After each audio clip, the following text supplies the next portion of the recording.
para saber dónde está uno, dónde es el presente de uno, pues presente viene de presencia, y la presencia es estar, y uno está en el espacio, en la geografía, con lo cual, pues a mí me interesa ver Castilla y León, presentarla así, con la geografía que tiene, porque yo creo que es lo que caracteriza fundamentalmente a esta región, a su pasado, a su presente y muy probablemente a su futuro. Y Castilla y León, pues, tiene una cosa que la caracteriza totalmente, que es que está rodeada de montañas, o casi rodeada de montañas. Y uno de los más grandes historiadores, Felipe Fernández Armesto, que no es español, aunque es de origen español y que nació en España, es un catedrático de la Universidad de Oxford y ha escrito muchas obras, pero escribió su gran obra, se llama Millennium, es una historia de la humanidad, y una de sus conclusiones es que en la historia de la humanidad los mares unen y las montañas dividen. Por eso en este país nuestro, que tenemos tantas montañas que no son demasiado altas, pero son lo suficientemente fastidiadas para que tengamos una diversidad enorme, diversidad biológica, ecológica, cultural. Las montañas dividen. Y cuando uno ve una región que está separada de las otras por montañas, montañas por aquí, montañas, eso los páramos de Burgos por aquí, montañas por aquí, montañas por aquí, pues es una región que tiene una personalidad, tiene que ser diferente a lo que está en el otro lado de la montaña. Y eso para mí es la característica distintiva, geográfica, fundamental de Castilla y León. Una región que en su inmensa mayoría pues está marcada por esa separación que da la montaña.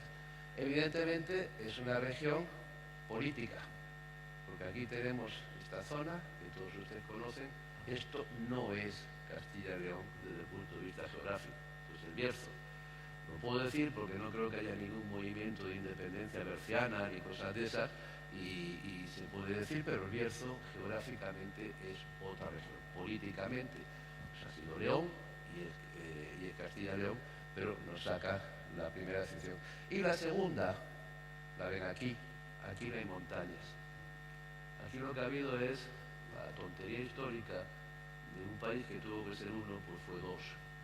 Y la tontería histórica de una España y Portugal que durante siglos se han estado dando la espalda y han dejado unas zonas, la raya, subdesarrolladas, apartadas, manteniendo un nivel de desarrollo inferior. Lo cual ha tenido sus ventajas, que veremos luego, que ya les adelanto, que es la ventaja de la increíble riqueza genética que ahora encontramos en los viñedos de la raya, de la increíble oportunidad que nos dan esas regiones que estuvieron a Ribes del Duero, Sierra de Francia. A mí me cuesta llamarlo Sierra de Salamanca porque si uno va buscando la Sierra de Salamanca no la encuentra en el mapa. Entonces me imagino que serán los franceses que habrán tenido, Bernard, que es francés, me lo dirá, poco sentido del humor para que usemos su nombre, pero vamos, es así. Pero esas zonas pues ahora son una reserva enorme de un potencial cualitativo y genético gracias a esa triste historia, o a causa de esa triste historia de dos países que no debieron ser dos y que se dedicaron a darse las espalda. Pero eso nos caracteriza y eso nos da una identidad. Es decir, ¿hay una identidad de Castilla y León? Sí, la geografía te la está dando. Es un país distinto por esa geografía que te caracteriza. ¿Hay una historia? Sí, pero no es necesariamente buena y no es necesariamente muy relevante. Plinio nos cuenta que aquí, en las médulas, había una población de 60.000 personas extrayendo oro. La mayoría del oro del Imperio Romano venía de las médulas, y todo el mundo sabemos, porque aquí en Castilla y León han habido pues, muchas minas, sabemos que la vida del minero es breve, dura y regada de alcohol. Las minas, los mineros, junto a la Iglesia y junto a los poderes, a los grandes poderes políticos han sido los grandes motores del desarrollo de regiones vitivinícolas. Por lo cual, pues sí, uno puede decir que me ha unido para la historia, que el Bierzo tiene 3.000 años de historia o 2.500 y que probablemente es cierto que se estaba ahí haciendo las cosas, uno se lo apunta, queda muy bonito, pero importa muy poco, porque después pues vinieron los árabes y después vinieron muchas cosas y no hubo continuidad en todo eso. En lo práctico importa poco. Luego podemos ver el Camino de Santiago, la inmensa joya que son esas redes de monasterios, de conventos, esas redes de la Iglesia. Que no olvidemos, independientemente de las creencias de cada uno, que la Iglesia ha sido la reserva del conocimiento durante más de un milenio. Que lo que sabemos ahora de los griegos, lo que sabemos ahora de los romanos, no es una transmisión natural. Fue la Iglesia la repositoria del conocimiento.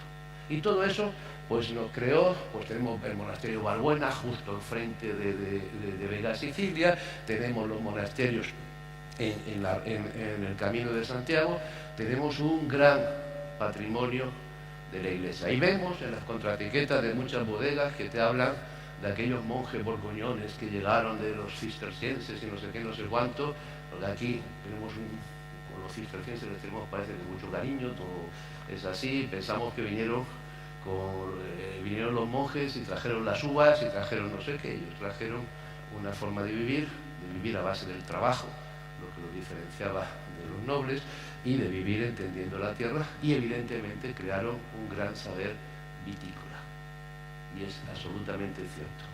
¿Tiene relevancia? En el vino actual, cero pelotero, porque en 1835 y 38 hubieron dos desamortizaciones que se llamaron, que fue la expropiación no solamente de los bienes de la Iglesia, sino también la expulsión de las personas que sabían hacer el vino. Y se hizo de una forma absolutamente despiadada. Desaparecieron. El saber hacer desapareció.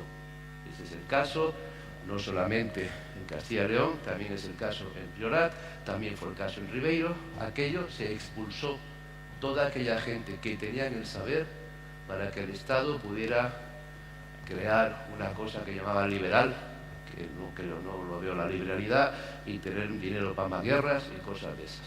Aparte que fue un crimen ambiental de primer orden, se deforestaron millones de hectáreas de bosques. Pero bueno, con lo cual, de nuevo, es muy bonito para la historia, el vino sueño, el vino es pensar, el vino es disfrutar así, que pensemos que tenemos todo ese bagaje, pero para los que somos profesionales y queremos ver Castilla y León, tenemos que saber que la relevancia de todo eso en los vinos actuales es nula, porque vinieron destrucciones masivas del saber y del poder hacer. Y además vino una España que se fue y una Castilla y León que se fue empobreciendo. Fue una Castilla y León, es la gran Castilla de la conquista de América, todas esas cosas, pero lo cierto es que desde que Felipe II pues decide que su capital es Madrid y no se va ni a Barcelona, ni a Lisboa, ni a Toledo, ni a Valladolid, porque estaban enfadados los comuneros, de repente creas entre la capital del Estado y tus viñedos y tu región entera, creas una barrera que hasta hace muy poco, en términos históricos, era difícilmente franqueable.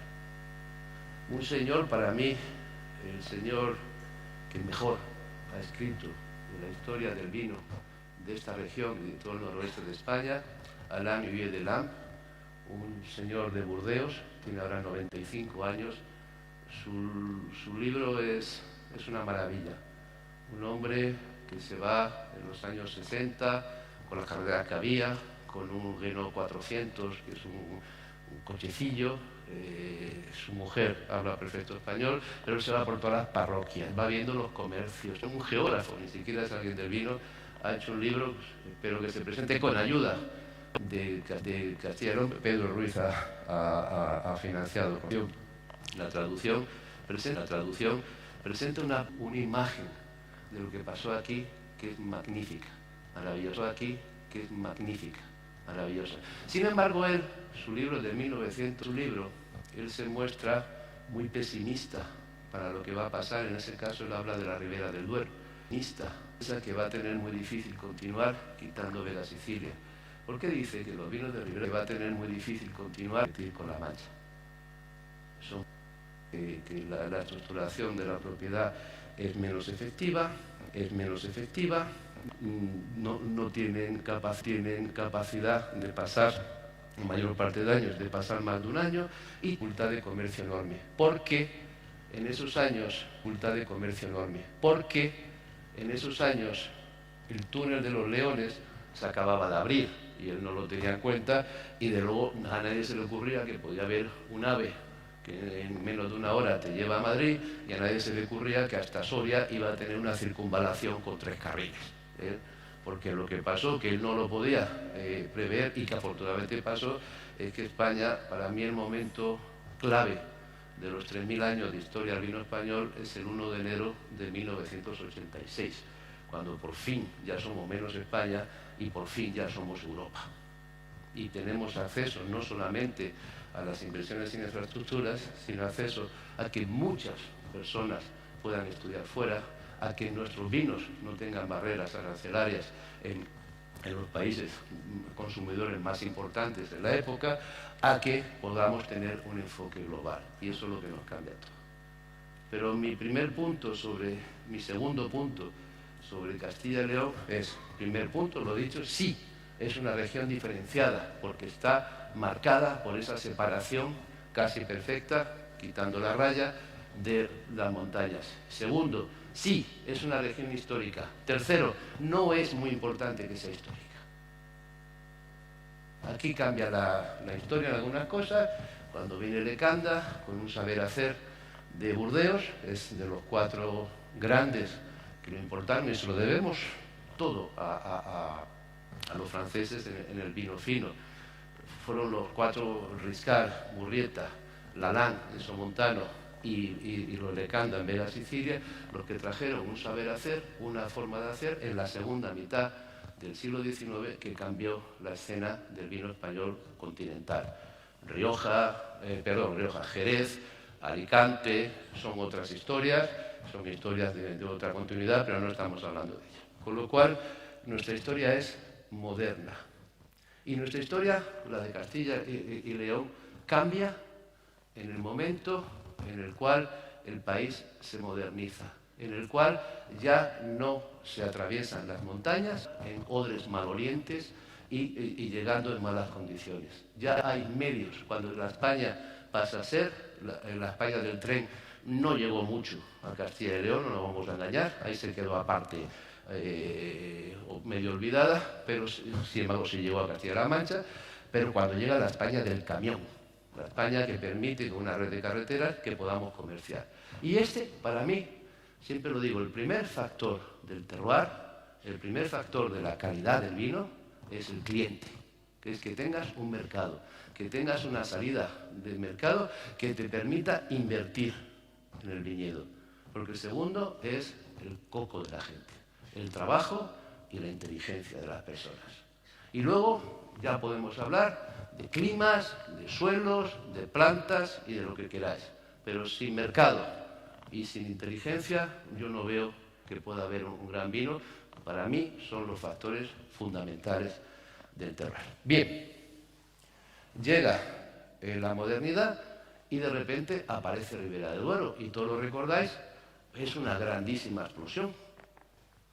Parece Rueda, que la reinventó Paco Hurtado Amézaga con Émile Peinot cuando estaban buscando un vino blanco joven, y por razones que siempre he ignorado, pues no les parecía que en Rioja se pudiera hacer. Y bueno, puedo entenderla porque con Viura es más complicado, y se vienen aquí a Rueda y descubren la maravilla que hay. Y Paco siempre lo ha confesado, él quería plantar aquí Sauvignon en Rueda, y fue Émile Peinot el que dijo no, es Verdejo la que va bien. Y luego salió esa explosión grande de Rueda. Luego vino siempre Vega Sicilia, el vino del prestigio, el que se regalaba a los ministros, el que tenía cuando España estaba cerrada, y mantuvo, pero siempre fue un coto aislado, ¿no? Y luego ya vino la gran explosión de Ribera de Duero en los años 80, y vienen Teófilo Reyes, que ahora parece que no se le hace mucha atención, no está en el candelero como otras veces, pero él fue el primero que puso a Ribera del Duero en la lista del One Spectator, y él fue un gran revolucionario. Y por supuesto don Alejandro, ¿no? Alejandro Fernández, yo creo que ha sido uno de los embajadores magníficos que ha tenido Castilla y León, que ha tenido España en el mundo, un hombre saliendo de Pesquera, de un pueblo pequeñito, y con una visión, sin hablar inglés, y con una visión enorme que siempre merece reconocimiento. Y sale esta Castilla y León. Luego sale lo que nos pasa siempre. Como las cosas van muy bien, pues vienen mucha gente de fuera y van invirtiendo. De vez en cuando viene una crisis, que a veces está muy bien porque haces un pelotazo y se van los que menos fidelidad tienen al territorio. Viene otra, pero aún así pues vamos teniendo un crecimiento enorme de la producción, que no siempre va acompañado con un crecimiento enorme de los mercados. Comparado con la región a la que todo el mundo mira, Rioja, pues quizá uno de los mayores problemas de las denominaciones, todas, de Castilla y León, sea la escasa proporción de exportación. Vivimos en un país que no es un gran país consumidor, no pasa nada, todo el mundo un drama, y hay que comenzar a los jóvenes que beban vino, deja a los jóvenes en paz, que ya beberán vino cuando les dé la gana, si tienen dinero para ello, y los pobres tienen esperanza y ganas de vivir, no estén machacándoles con que... Porque además, cuando uno gana 1.000 euros, a no ser que tenga una gran curiosidad intelectual, pues el vino que uno puede llegar no es tampoco ese vino que todos amamos, el vino fino, el vino con apellidos, el vino que te cuenta historia, el vino que lleva un origen, el vino que lleva una gente, ¿no? Son un vino más una comodidad. Pero bueno, para no desvariar mucho en todo esto, pues uno de los grandes desafíos, siempre de las grandes denominaciones en Castilla y León, es esa... que parece que esas montañas nos siguen un poco manteniendo, haciendo de barrera, y nos cuesta más exportar. Ribera del Duero pues tiene un éxito magnífico, y sus grandes vinos yo creo que son inigualables, y sus vinos más corrientes pues se venden muy bien en los bares de muchas ciudades de España, incluyendo Toasa, Linares, y la gente bebe más en los bares más robles de Ribera que Riojas o que vinos de la Mancha. Bueno, a mí me parece muy bien porque hay que vivir. Lo que pasa es que de todo eso no se representa en una presencia muy grande en los mercados internacionales. Ribera está exportando menos del 20%. Y eso es un peligro en un país que tiene vocación de exportador. No nos olvidemos que los españoles estamos muy convencidos que porque aquí se hace mucho vino, tenemos una cultura imbuida del vino, que no la tenemos, y tenemos cosas así, o que hay un problema con la competencia con la cerveza o con los gin tonic, yo no sé qué. No, es un país que tiene una... jamás han gastado los españoles más dinero en vino, que hasta justo antes de que viniera el virus, por lo cual... yo creo que lo que cuenta es el valor, no los litros en las cosas, y es verdad que tiene una capacidad de producción tal que está obligado a ser mucho más nuevo mundo que viejo mundo. Estamos mucho más obligados a ser un país que tiene una dependencia de la exportación mucho más grande que la que puede tener Francia o la que puede tener Italia. Porque además, a pesar de que tenemos muchos de los mejores restaurantes del mundo, a pesar de que hay ciudades como Madrid, que son una explosión gastronómica, a pesar de lo bien que se come en este país, cuando tú sales de este país, encontrar hasta hace muy pocos años restaurantes españoles buenos fuera de España, habían 0. Y ahora no creo que llegue a 10. Cuando si vais a cualquier gran ciudad del mundo, incluyendo España, pues un restaurante libanés lo tiene todas las ciudades. Un restaurante italiano, no, tienen 1000 restaurantes italianos. Yo me acuerdo hasta un pueblo de Cáceres, se llama Hoyos, que tiene un restaurante italiano que es una pasada, que en Italia ni comes así. O sea, y tienes la cocina francesa, por supuesto, es referencia. Las cocinas peruana, mexicana, ¿qué voy a decir? China, japonesa, ¿qué voy a decir que no sepáis? La cocina española, por una razón que desconozco, porque además el español es muy nostálgico de lo que come en España cuando se va afuera, pero yo no sé qué nos pasa, y ahí hasta todos los españoles, no hay diferencia de regiones, que no se ha logrado crear eso. Entonces el vino español se tiene que vender sin venir asociado a una gastronomía española, lo cual es una dificultad añadida. Pero bueno, teniendo en cuenta que la vocación de España es exportadora, Castilla y León tiene un problema. Tiene un problema serio, porque tiene la capacidad de dar grandísima calidad, el potencial, ahora lo hablaré, de dar en el futuro grandísima calidad en otras regiones, pero no tiene las estructuras para disponer, para ser un gigante exportador como tenía que ser. Mucho más cuando consideramos que otra característica de esta región es que es enorme, es muy grande, la más grande de Europa como región, y no tiene mucha gente. Y uno aquí va con el coche, y yo que vivo en Bélgica, a mí es que yo en Bélgica vas de un pueblo a otro, de un pueblo a otro. Tienes una densidad de ocupación grande. Aquí tienes áreas enormes, a veces 50 kilómetros, que no ves un alma. Tienes una región vacía. Y mi otra vida trabajo en medio ambiente, o sea que lo digo no totalmente ignorante. Cuando, por mucho que siga del medio ambiente, cuando en países, en tierras que han sido ocupadas por los seres humanos, se abandonan, no llega una naturaleza floreciente, llega la muerte, llega un abandono, llegan cosas que es muy difícil recuperar. No es bueno que se vacíen los países, sobre todo cuando luego tenemos a la gente apiñada en las ciudades. Pero para hacer eso hay que crear dignidad, esperanza en la gente que quiera vivir en el campo. Y que no sea solamente la cosa bonita del que puede sacar mucho dinero con algún vino así, que sea algo generalizado.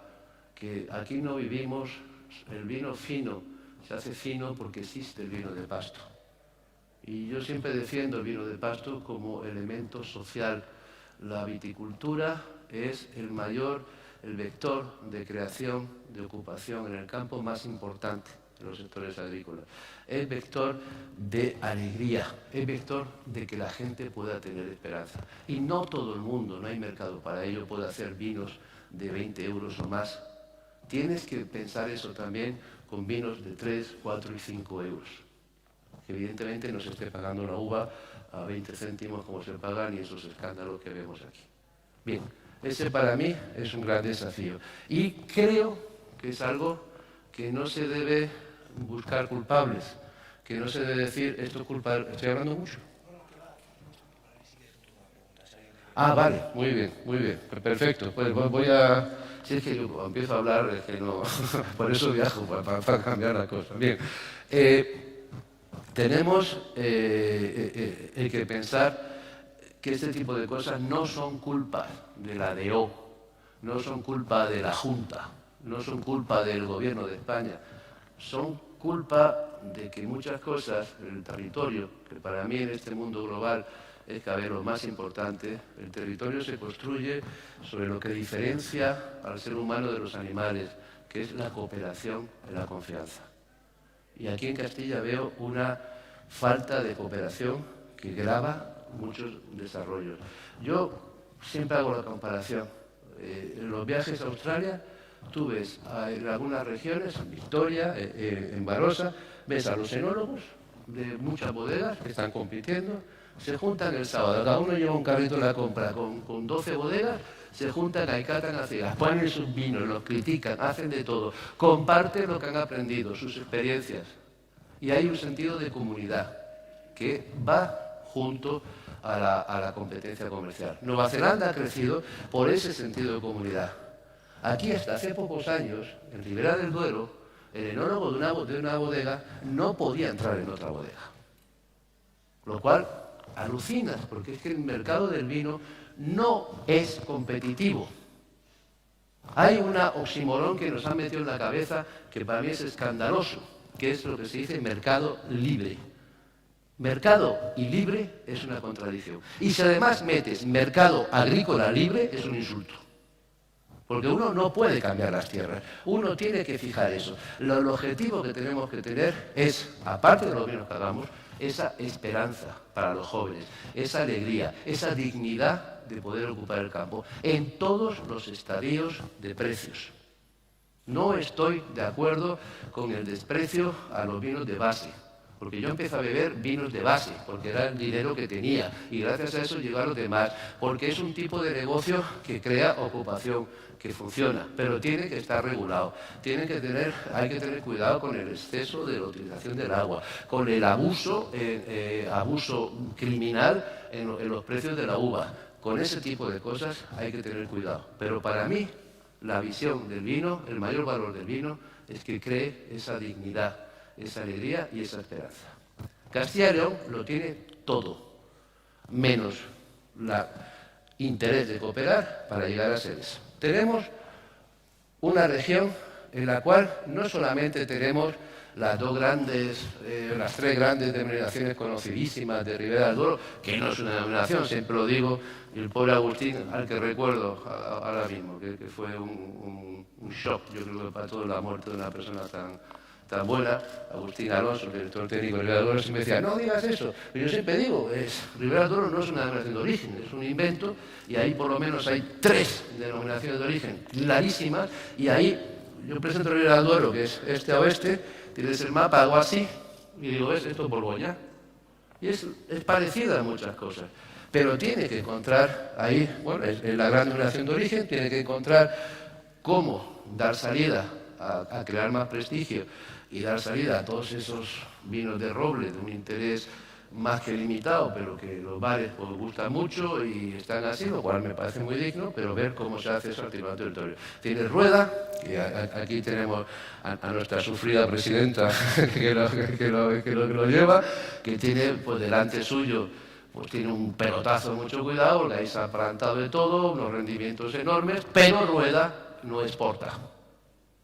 Y además Rueda lo tiene complicado para exportar, porque ahí va a estar compitiendo con los Sauvignon Blanc estupendísimos a nivel barato que hacen en Sudáfrica, que hacen en Chile y que se hacen en muchos sitios, y es muy complicado. Y tienen que pensar eso en crear riqueza estable en el territorio. Tiene Bierzo, que es la maravilla de los exploradores. Ahí veo un explorador ilustre, don Telmo, que has estado por ahí descubriendo zonas, y eso siempre de agradecer, eso es una cosa grande.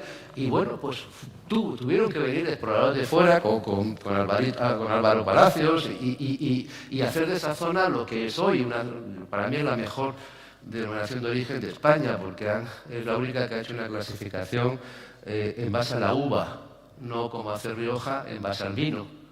A mí que tú me digas que un vino del pueblo es porque la bodega está en el pueblo, es como si me dices, es que no sé, es que no tiene sentido, que porque esta chaqueta se fabricada en China, yo soy chino, joder, es que los vinos son de donde vienen las uvas, ¿no?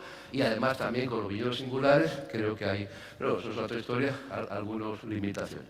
Pero Bierzo lo han hecho perfecto, pensando en la uva, pensando en que se cree una competencia entre varias bodegas para hacer varios vinos de un gran terruño. Como Priorat también ahora ya han admitido la competencia de Valjac y Torres para Mas la Rosa, que son 2 expresiones totalmente diferentes de un terruño maravilloso. Ese tipo de cosas nos faltan. Y aquí en Ribera del Duero pues no tenemos esa división. En Rueda es otro lado, lo vemos, Bierzo sí lo tiene. Pero es que no tenemos solo eso. Es que yo para mí una zona que alucino es esta, es la Ribera de la Arlanza, que es lo que le falta a gente.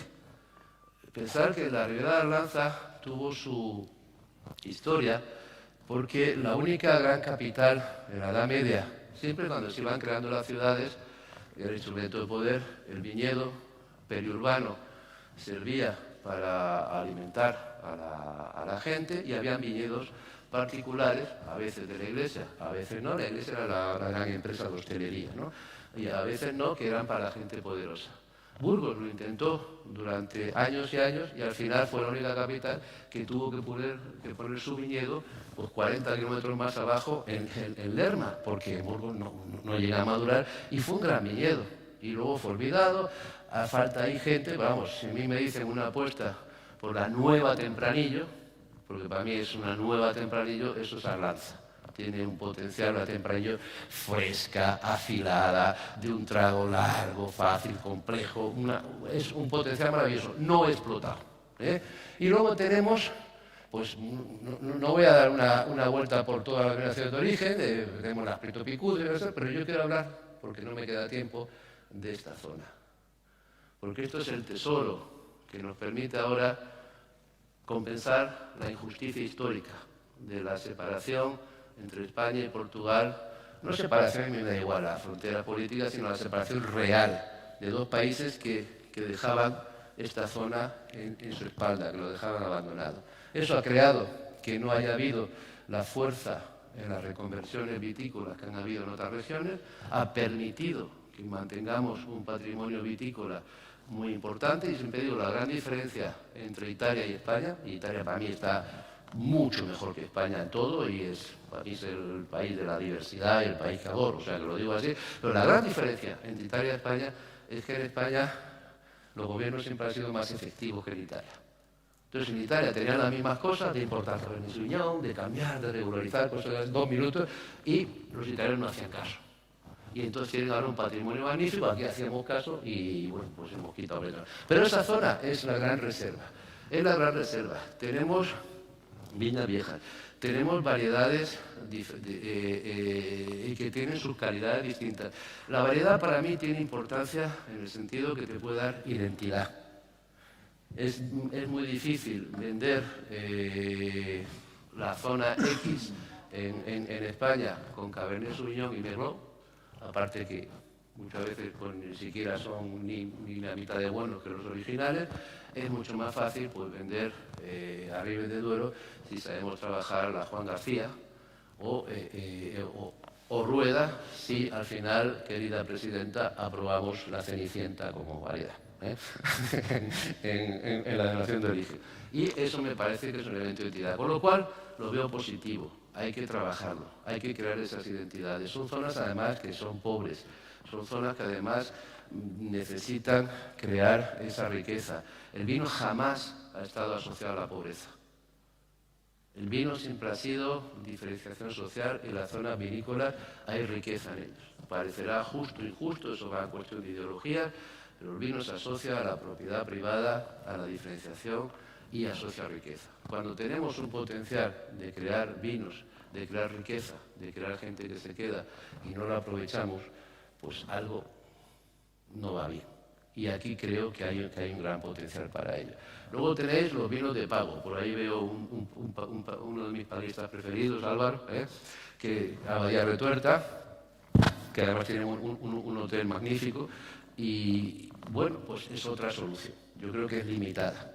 Os lo digo honestamente, yo no veo que eso vaya a cambiar el mercado, pero sí veo que solucionar los problemas de Rueda, que solucionar los problemas de Ribera del Duero, que penséis en el territorio, que se permitan crear asociaciones comarcales que utilicen el vino como uno de los vectores de creación de dignidad, de crecimiento, que no nos miremos solamente al ombligo, que se creen cosas, que no sea la responsabilidad única de entidades públicas o parapúblicas que van a estar obligadas por estatuto a trabajar con el mínimo común denominador, y no hay nada malo en eso, porque de paso estamos en democracia. Si creamos ese tipo de cosas, yo ahí sí veo un gran potencial para Castilla y León. Yo ahí lo veo grande. Pero tenemos que estar fuera de España, fundamentalmente. Tenemos que tener muchas identidades bajo una bandera común que nos la da este mapa de Castilla y León. Tenemos que tener una gran escala y tenemos, guste o no guste, que considerar que los rangos de precios son los que son y que tiene que haber la cosa más grande que está pasando en el mundo del vino actual comparado al que yo tenía cuando era estudiante. Cuando yo era estudiante nos concentrábamos en defectos porque habían tantos. Ahora mismo un vino de 4 euros será aburrido, será anodino, será lo que quiera, pero correcto lo es y los consumidores lo saben.